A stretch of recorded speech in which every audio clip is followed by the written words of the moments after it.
बच्चों में कुछ करने की इच्छा कैसी जगाई जाए, इसी सीरीज़ में हम निधि स्टोरी बॉक्स में बात कर रहे हैं समस्या नंबर 4 पर कि बच्चा बात नहीं सुनता।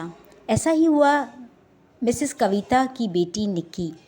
वो कहती हैं कि पहले उनकी बेटी निक्की बहुत शांत और अच्छी बच्ची हुआ करती थी, परंतु अब वह कुछ दिनों से चिड़चिड़ी हो गई है, कोई बात नहीं सुनती। टीनेजर जो है, और टीनेजर हम सभी जानते हैं 13 से 19 साल के बच्चे को टीनेजर कहा जाता है। मिसेस कविता ने उसे बार बार डांटा, डराया, धमकाया, समझाया, परंतु कोई फ़ायदा नहीं हुआ।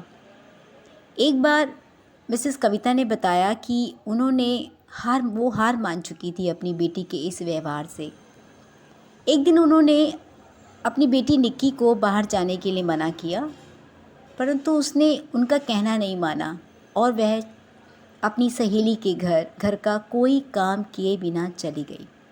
और जब वह लौट कर आई तो मिसेस कविता उस पर चिल्लाना चाहती थी, उसे मारना चाहती थी, परंतु उनमें अब उसे मारने और डांटने की ताकत नहीं बची थी। वो अपनी बेटी के इस व्यवहार के आगे हार चुकी थी। उन्होंने बहुत ही दुख और आंखों में पानी भर के सिर्फ इतना ही कहा, निक्की क्यों कर रही हो ऐसा। निक्की ने जब अपनी माँ की ऐसी हालत देखी तो बहुत ही शांत स्वर में बोली, क्या आप सचमुच जानना चाहती हैं।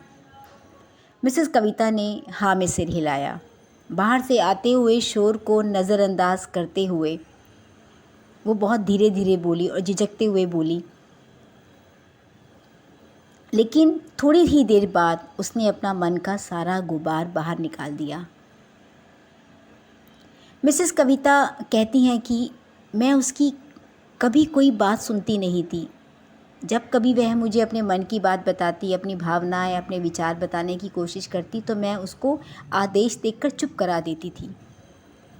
मुझे आज इस बात का एहसास हुआ कि मेरी बेटी मुझसे यह चाहती थी कि मैं एक दोस्त की तरह व्यवहार करूं उसके साथ, जबकि मैं तो उल्टा ही कर रही थी।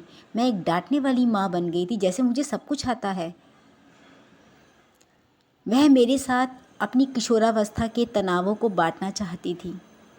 वो क्या महसूस कर रही है, अपने शरीर में हो रहे और मन में हो रहे बदलाव को मेरे साथ मुझे बताना चाहती थी, पर मैं हमेशा उसके सामने बोलती ही रहती थी, उसे डांटती ही रहती थी, लेक्चर सुनाती रहती थी, जबकि मुझे उसकी बातों को सुनना चाहिए था। मैंने उसकी बात सुनने की तरफ कभी ध्यान ही नहीं दिया। और मिसेस कविता बताती हैं कि उस दिन के बाद जब मेरी बेटी का दिल का गुबार बाहर निकला कि वो मुझसे क्या चाहती थी, तो यह सुनकर वह अपनी बेटी की दोस्त बन गई। और उस दिन के बाद से उन्होंने अपनी बेटी की बात को सुनना शुरू कर दिया था। अब उनकी बेटी और उनके बीच बहुत ही अच्छे संबंध हैं और बहुत ही अच्छे दोस्त की तरह वो रहती हैं और हर बात अपनी शेयर करती हैं, माँ अपनी बेटी के साथ और बेटी अपनी माँ के साथ। ये खूबसूरत रिश्ता सिर्फ समझाने बुझाने से नहीं बनता, सुनने से बनता है। दूसरे की बात को सुनिए, उसे रिस्पेक्ट दीजिए और उनके मन तक पहुँचिए।